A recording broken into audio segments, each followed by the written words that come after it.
Love this podcast? Support it and sponsor today. Simply head to ozcastnetwork.com for details. It's The In Show, Australia's only show dedicated to innovation from Adelaide, Australia and across the globe. It's David Grice and Troy Simcock. We talk to people up to really big things, innovators and startups, entrepreneurs, people that want to change our lives for the better, and most of the time are doing a damn good job at it. They sure are. And again, hearing their stories, I can't tell you enough how much I really enjoy finding out what and why and how.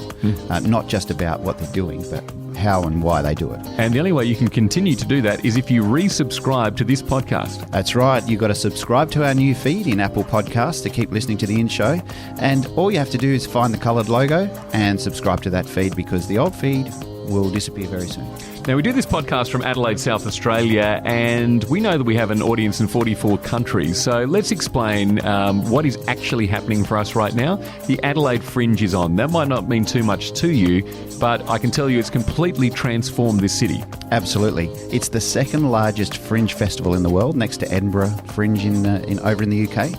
And the whole city comes alive. There's festoon lighting everywhere. In fact, one of our main streets down the middle of our city is full of lights at night. They project new images onto old buildings, and they have this thing that looks like the Northern Lights that sort of is using lighting to create this real atmosphere down that street. And it's extraordinary. The restaurants, the cafes, they all come alive with live performances, artistic expression. The parklands are full of pop-up venues and bars, and there's people everywhere. There certainly is. Now, one of the guys that is a major contributor to all the activity that's going on in Adelaide right now is Stuart Duckworth. He's creative director at Royal Croquet Club. That's an initiative that's travelled around the country and even ventured overseas to China. So how would you describe RCC, Stuart? Is it an activation, a festival within a festival? Explain it to us. It's a tongue twister to say, and so that's why we call it RCC. I call it a performing arts hub. So activation is a bit of a bastardised term, I think, now. And so activation is everything from a pop-up stall on the street all the way through to a 10,000-person festival. But I think it's a festival hub. So what that means is we're not a festival with our own right. We're part of a broader festival, being Adelaide Fringe. But we're a hub in the sense that we're a hub being a precinct, an area, a component thereof where multiple things happen: performing arts, food, entertainment, music, all the different components. Mm-hmm. So tell us what the vision, how did it all start? It started very organically, to be honest. There wasn't a grand plan. There wasn't. I'd like to say it was a drawing on the back of a napkin, but it wasn't even that. Royal Croquet Club started on the banks of the River Torrens. Wanted to activate the Riverbank precinct to celebrate the launch of the new footbridge when Australia was playing England in the Ashes. It's always a massive event for Adelaide. Adelaide Oval was significant for that time, and we wanted to do a British-themed activation to celebrate that launch. And so the idea landed on a British-themed activation. We didn't want to do cricket per se. That was a bit too obvious, and so croquet seemed like a logical choice. And that was so well received that the Adelaide City Council at the time actually invited us to activate Victoria Square for the upcoming Adelaide Fringe, which was 2014. And so it's actually just grown from there to being what we know now is a performing arts hub. And so I won't proclaim that back then I knew really the ins and outs of the Adelaide Fringe. I admired the Adelaide Fringe. I've always had a keen admiration for the performing arts, but I certainly wasn't a professional expert in the field. And so essentially we fell into the idea of activating for the Adelaide Fringe, but I'm always the sort of person that says if something's interesting and exciting, then why not give it a go? Mm. So was there an overall intention for what you were up for, or have you just sort of been led by opportunities that have been presented to you? A little bit of both. I mean, I think I definitely knew the scale of the undertaking we're taking on. I definitely knew it was a significant task, but I think that's what gets me excited. I mean, there's no point doing something in halves. I think when you go do something interesting, do it boldly. But I certainly didn't know what we're up for at the time. I mean, it's been a big 4 years, and it's been a roller coaster of a ride. And so, would have I approached things differently if I knew the landscape we were going to transgress over the next 4 years? Definitely, for sure. But yeah, that's part of the course. I mean, you don't know what you're going to go through before you tackle it. I think we probably went in with our eyes closed a little bit in certain areas. Like, I think people probably underestimate the sheer amount of effort and work that's required for something to be part of the Adelaide Fringe on that sort of scale. But it's an exciting thing, and you get to work with some amazing people. And so, it's one of those things where you just go, cool, let's just get it done. So what didn't you know before you stepped into this world? I didn't know the ins and outs of how to navigate approval processes, which is a really interesting one. It may sound kind of dumb and kind of naive, but the sheer scale of the attention to detail you need to get to navigate approval processes to do something on a temporary basis of significant scale is massive. But also, I also didn't realize or know at the time how much is involved in performing arts to the nth degree. The industry itself is massive overall and worldwide in scale, and you got to be in it for the right reasons, because you'll get chewed out, you get chewed up and spat out very quickly, because there is so much to it with the performing arts, and you got to make sure you look after the artists, because they're the core offering, they're the reason people are there. And so I probably just didn't realize how much is involved in the performing arts delivery. Mm-hmm. And how much of the creation of RCC was around an experience as opposed to a lineup? It was always about the experience for me. And so what I didn't know about the performing arts, what I didn't know about delivering an event which went for 4 weeks, what I didn't know about event approvals was all kind of null and void in the idea that we wanted to create an experience. And so you can learn all those things. And so I don't think anyone, when they first start a business, knows everything. Otherwise, they'd already be in the business. And so you've got to learn these things and be prepared to learn them. But I think the experiential part was at the core idea, because we always wanted to create an experience rather than a transaction. And so for me, growing up in music festivals and events and getting involved in the hospitality industry, I always loved this idea of a temporary activation, a temporary event, a temporary experience. But I hated it when people just use white marquees and core flute signage. I thought, how boring. There can be a better way. And you see that. There is better ways. You can see it all around the world. And people in Adelaide do it really, really well. But people obviously overseas and other parts of Australia also do it really, really well. And you can see the major scale festivals, whether it be music or performing arts across the globe, who've got it down pat. They do things in an interesting way. And so every element of that event is an experience, from ordering a drink at the bar, from ordering food, to the furniture you sit on or the things you're looking at while you're seated. Everything's thought about. And for me, that's the romance of this thing. If you're just going to have white tables and chairs with plastic chairs and core flute signage, then what's the point? So did you take any cues from businesses overseas, or where was the inspiration for it? The inspiration is probably throughout the world. I've been very fortunate to travel a lot. Going to places like Glastonbury is phenomenal. That'll open your eyes up to anything. There's no holes barred with Glastonbury, and so that's the next level sort of activation, music festival, or an experience. But you pick up little things here, there, and everywhere. Whether it's a cafe in France, whether it's the Edinburgh Fringe Festival itself, there are people doing good things everywhere. And I'd hate to acknowledge that we've ripped ideas. I think we've been inspired by ideas, and I think everyone's inspired by ideas. But I'm the sort of person where I love walking down the street, looking at how people do things, and learning from why they're doing it, and working out if that's something you can add into the things that you do. Because learning from other people's experiences, learning from other people's benefits or positive attitude, I think is really important. So for me, it's just about experiencing what other people do. See how people serve coffee, see how people serve food, go to as many events as possible and see how they do signage. For me, I'm a little bit anal retentive in the sense that I love looking at the attention to detail. So someone who can make sure that something is designed well or have a good signage, even if it's just a toilet sign, they're number one in my book. Mm-hmm. What about, when you think globally, you have in fact taken this idea global, you've gone to China. What were some of the challenges around that? Was there cultural barriers, and were there things you had to consider in taking it to an Asian country? Absolutely. Look, I wasn't as involved in the China operations as the other partners in the company, but I certainly was involved and saw everything in and out. And yeah, massive challenges. The cultural barriers with Australia and Asian countries, or Australia and any country, to be honest, is massive. And so obviously you've got the language barriers, which is the immediate number one. But yeah, look, different cultures just do things differently. And so I think one would be naive to think that you can just pick up a model or pick up an idea and transplant that exactly like for like in another place. And so yeah, massive learning in regards to that activation.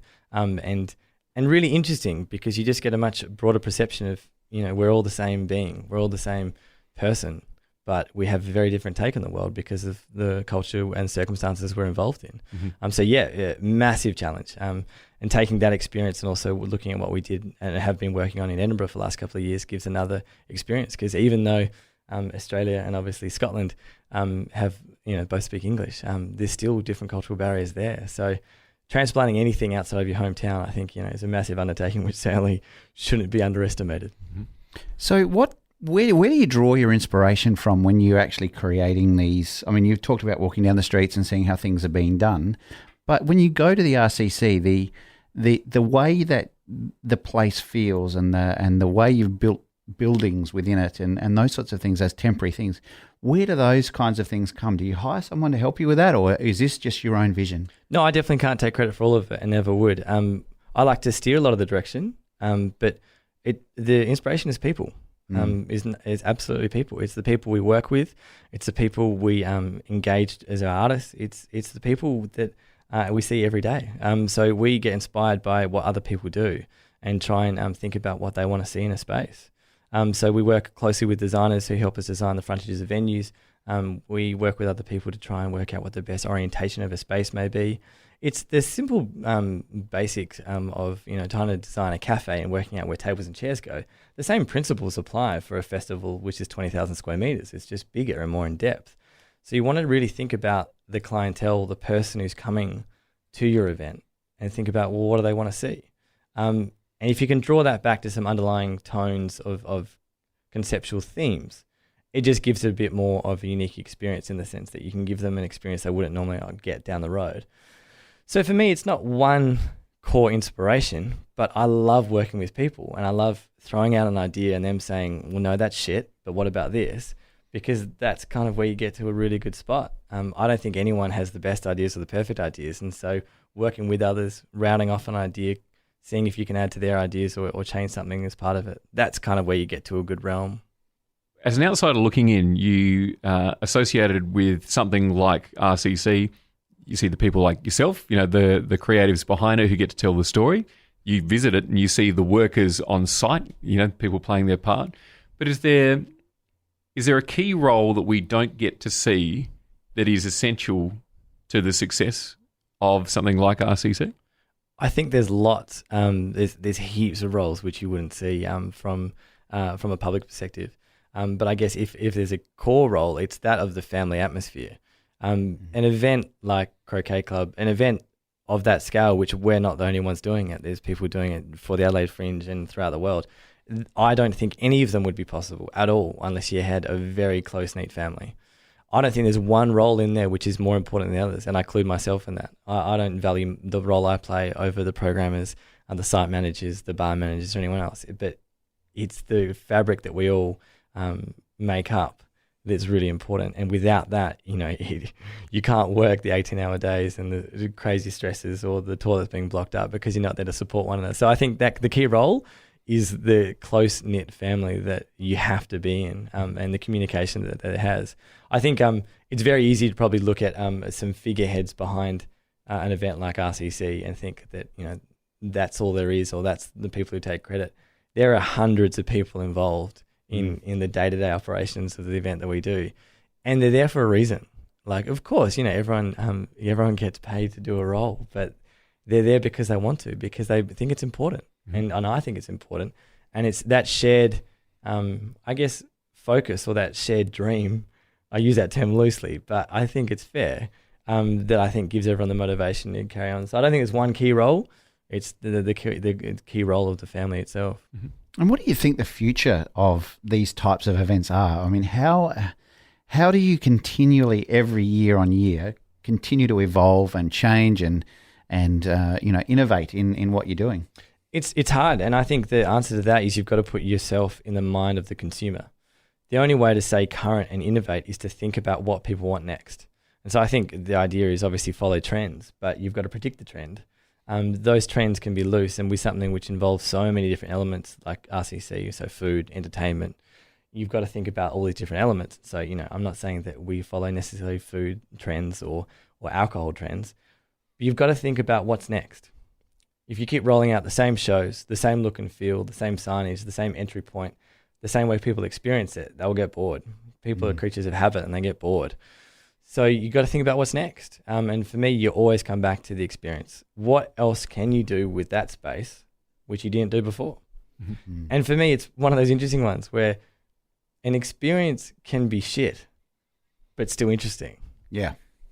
And the feedback you get from a poor delivered experience can sometimes be more valuable than something which you nail, because sometimes if you nail an experience, you actually don't get feedback. And sometimes it's about taking a punt on something which you probably know won't work that well, but may lead to something brilliant, which is a really good idea. And so an example of that is the Neon Forest concept we developed and launched last year. It was a last minute thing that we put together, and it was this idea that people like to kick on after a Fringe performance, and they love music. But how can we involve the performing artists who take a risk to come to Adelaide for the Fringe, engage them with what we do, and give the millennials who are there another experience to really start to understand what the Fringe is all about? And that was a punt. That was an absolute punt that we took, and we didn't know how well it would be received. And we had these amazing experiences to people who were engaging with performers like I never would have believed.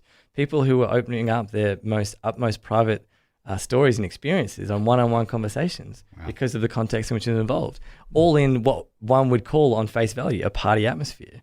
So for me, it's really just honing in on who's coming and what could be interesting for them to do.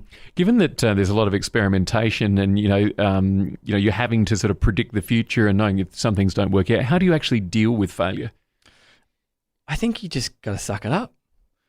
Failure is part of it, and if you don't fall, you never know what it's like to fall.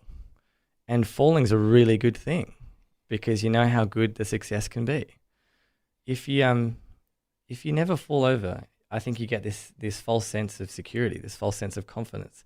And that can obviously lead to arrogance. And I think there's definitely been parts in my life where I probably considered myself better than I probably am. And so for me, coming up against challenges and falling means you learn and you've got to refocus. And if people think you don't need to refocus from time to time, I think they're crazy. Because if you think something's perfect, that can always be better. And so for me, it's a really good way of checking yourself. And I probably 2 years ago wouldn't have said that. 2 years ago, I probably would have said, falling's fine and you can do it from time to time, but as long as you do the right things, you won't do it. I think that's naive. I think anyone can fall. You don't know what's around the corner. So being prepared to pick yourself up is number one. And I think not being afraid of negative press, I think is a really valuable learning, because that can slap you in the face really hard. But you've just got to focus in on, if you fall, surrounding yourself with those who matter most to make sure that you've got support to continue. And I think that's a really good element to consider, because if you surround yourself with people who matter, then they support you, and you realize that sometimes those who don't support you, you don't need around. I think without falling, you can sometimes surround yourself with the people who don't really matter. We certainly have seen that on the in-show a lot. I think it's been quite a regular theme, is what it really takes for a startup or an entrepreneur. We often just see the end result and don't see the pathway to getting there. So you sort of see the finished product and the success associated with that and don't see the failures along the way. So there's the assumption that someone just came up with a good idea and just made it happen. But, the pilot programs that have, not worked out, all these other things that, have probably really impacted on people personally, we don't really get to see. And what we're seeing in this community of innovators is how supportive you guys are of each other. Have you found that too with like the network outside of Royal Croquet Club? Absolutely. I've been so humbled and so chuffed, I think is a good word to use, from the amount of strangers who have reached out and said, it's okay to fall, it's okay to fail. All of us have. And people only take you seriously when you fail. The amount of successful South Australian businessmen and women who have spoken to me, called me, reached out to me over the last 12 months to say, well done on what you've done, bad luck on where you've gone, but now people will take you seriously, is incredible. Because I never would have ever thought of that sentiment until I had a significant failure. The sentiment of now people will take you seriously is a really interesting one, because it's true. People actually take you seriously once they know that you know what you're talking about. I think you need to fail in order to actually consider what it is you're doing. Do you have like a mentor or anybody that you are just continually bouncing off all the time? I didn't until about 9 months ago, and I do now, and it's been a life-changing experience.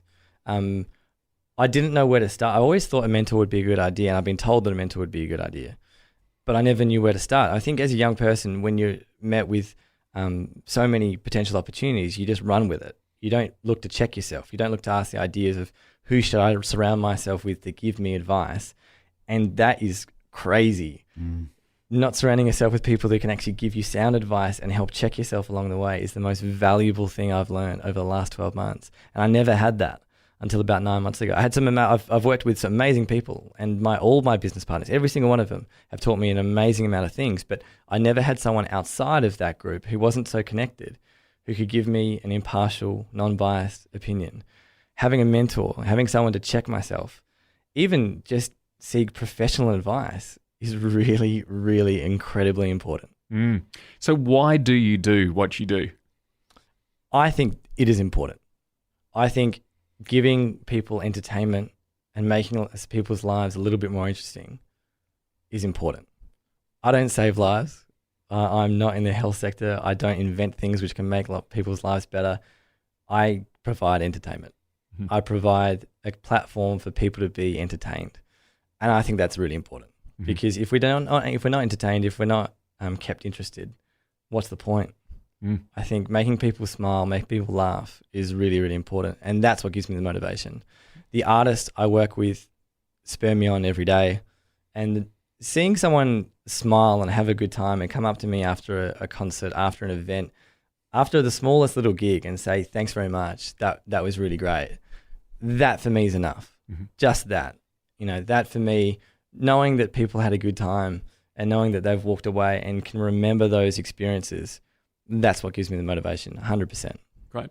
Before you go, is when we ask this question of people that join us on the In Show, what's in for you right now? Is there something that you see on the horizon that you're not quite part of yet, that you'd like to be part of, or you'd like to bring into the experience anyway? Yeah, I do actually. It's going to sound a bit cliche, but I'll explain. It's sustainability.